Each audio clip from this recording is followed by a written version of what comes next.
குழந்தை அழுகிற சவுண்டு முத்தழகுக்கு கேக்குது. ஆனா குழந்தைய எடுத்துட்டு வராங்க. முத்தழகு குழந்தைய வாங்கி முத்தம் கொடுக்கறாங்க.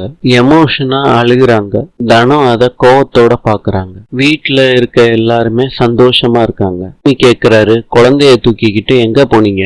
வீட்டுல ஒருத்தரா பார்த்தோமே, அதுக்கு செய்யற நன்றி கடன் இதானா? என்ன பிளான் பண்ணி எடுத்துட்டு போனீங்க? எப்படி ரிட்டர்ன் கொண்டுட்டு வந்தீங்க? சென்டிமெண்ட் எல்லாம் பார்க்க மாட்டேன் தானோ. என் பையனை விட யாருமே வசதி கிடையாது. உங்க வாயால என்ன நடந்துச்சுன்னு தெரிஞ்சுக்கிட்டு நான் போலீஸ்ல ஒப்படைக்க போறேன். சொல்லுங்க தானோ. முத்தழகு சொல்றாங்க, உங்க பையன் காணும்னு நீங்க சொன்னீங்க. என் பையனை உங்க பையனாதான் நான் நினைச்சுக்கோங்கன்னு சொன்னேன். அத உண்மையாக்க நினைச்சிட்டீங்களாக்கா? பேரு கூட நீங்க எடுத்து கொடுத்த சீட்ல தானேக்கா வச்சோம்.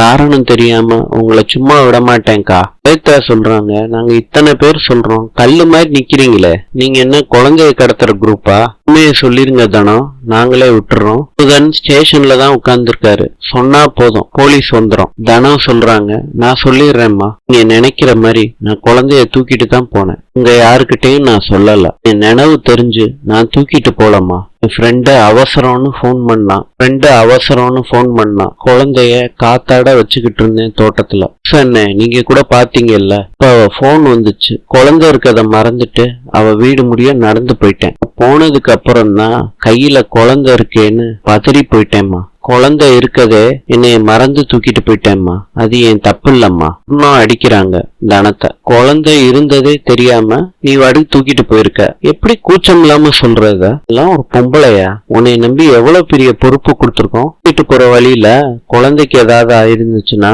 என்ன பண்ணிருப்ப? இந்த மாதிரி ஆளுக்கெல்லாம் குழந்தையோட அருமை தெரியாது. இனிமேட்டு நீ குழந்தை பக்கம் போய் பாரு. அப்புறம் இருக்கு உனக்கு. வீட்டு வேலை மாத்திரம்தான் செய்யணும் தானோ. இனிமேட்டு குழந்தை பக்கம் வராத. மீறி பார்த்தன்னா வீட்டு வேலையும் நான் நிறுத்திடுவேன். பிறகு இனிமேட்டு தனத்துக்கிட்ட குழந்தைய காட்டக்கூடாது. எல்லாரையும் உசுரோட புதைச்சிட்டா. பிள்ளைன்னு சொல்றா. இவ பிள்ளைய தொலைச்சப்ப யாராவது இவகிட்ட சொல்லி இருக்கணும். அப்பதான் இவளுக்கு குழந்தையோட அருமை தெரியும். சொல்றாங்க தனத்துக்கிட்ட, இன்னும் உங்களை நம்பிதான் வீட்டு வேலைய ஒப்படைக்கிறாங்க. முத்தழகுக்குன்னு இருக்க பெரிய நம்பிக்கை அவங்களோட பையன்தான். தயவு செய்து தெரியாம கூட இந்த மாதிரி செஞ்சிடாதீங்க. இன்னும் முத்தழகோட குழந்தைக்கு சுத்தி போடுறாங்க. இன்னும் சொல்றாங்க, சரவணனை வாங்கிட்டு நீ இல்லாம குடும்பம் என்ன ஆகும்னு நல்லா புரிய வச்சுட்டடா. அப்பா பதறி போயிட்டாங்கடா. நீ எப்படியோ புண்ணியம் பண்ணிருக்க இப்படிப்பட்ட அப்பா அம்மா கிடைக்கிறதுக்கு. ஆனா அவங்க ஃப்ரெண்டுக்கு போன் பண்றாங்க. சொன்ன மாதிரி என் பிள்ளை என்னோட இருக்கிறதுதான் பெரிய தப்பு. ஐயா, என் பிள்ளை மேல எவ்வளவு பாசமா இருக்காரு தெரியுமா? உண்மையான அப்பன் அவனை வித்து குடிக்கிறான். ஒரு உசுரா காப்பாத்தணும்னு நினைக்கிறாரு.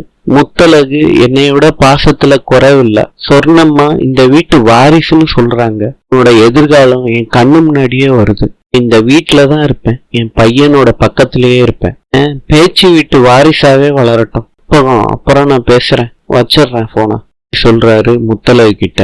நம்ம பெத்தெடுக்கிற குழந்தை மேல வைக்கிற பாசம் ரொம்ப பெருசுங்க.